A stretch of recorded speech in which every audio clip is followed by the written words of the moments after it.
എനിക്ക് 2 കമൻ്റ് ഉണ്ടായിരുന്നു. Chicken ഗ്രേവിയുടെ recipe ചോദിച്ചിട്ടാണ് comment ഇട്ടത്. ഇപ്പം നിങ്ങൾ വിചാരിച്ചിട്ടുണ്ടാവില്ലേ, ആകെ 10 30 സബ്സ്ക്രൈബ് വെച്ചിട്ട് ഇവർക്ക് ആരാണോ അവ കമൻ്റ് ഇട്ടേന്ന്. എന്നെപ്പോലെ കുഞ്ഞു യൂട്യൂബർമാരെ വീഡിയോസൊക്കെ ആര് കണ്ടിട്ടില്ലെങ്കിലും നമ്മളെ ഫ്രണ്ട്സ് കാണും കേട്ടോ. അപ്പം പിന്നെ നിങ്ങൾക്ക് ചോദിക്കാനില്ലേ ഉള്ളൂ ആരായിരിക്കും കമൻ്റ് ഇട്ടേന്ന്. ശരിയെങ്കിൽ ഒരുപാട് വലിച്ചു നീട്ടാതെ നമുക്ക് കാര്യത്തിലേക്ക് പോവാം.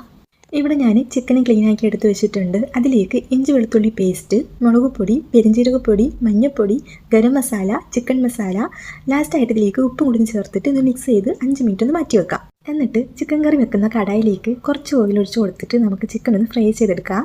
നിങ്ങളിപ്പം കുക്കറിലാണോ കറി വെക്കുന്നതാണെങ്കിൽ കുക്കറിൽ എണ്ണ ഒഴിച്ച് കൊടുത്തിട്ട് ചിക്കൻ ഇതുപോലെ ഫ്രൈ ചെയ്തെടുത്താൽ മതി. എല്ലാ പാത്രവും എടുത്തിട്ട് വെറുതെ ജോലിപ്പാട് ഉണ്ടാക്കണ്ടല്ലോ. ചിക്കൻ ഫ്രൈ ആയിട്ടുണ്ട്. ഇനി എണ്ണ ഇരുന്ന് കോരി മാറ്റാം. പിന്നെ ഒരുപാടിട്ട് ഫ്രൈ ആക്കണ്ട കേട്ടോ, ഒരു മീഡിയം രീതിയിൽ ഫ്രൈ ചെയ്തെടുത്താൽ മതിയേ.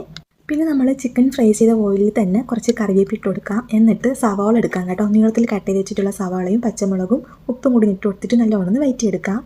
സവാള ഈ ഒരു ചേഞ്ച് ആകുമ്പോഴത്തേക്ക് നമുക്ക് ഇതിൻ്റെ അകത്ത് തക്കാളി ഇട്ട് കൊടുക്കാം.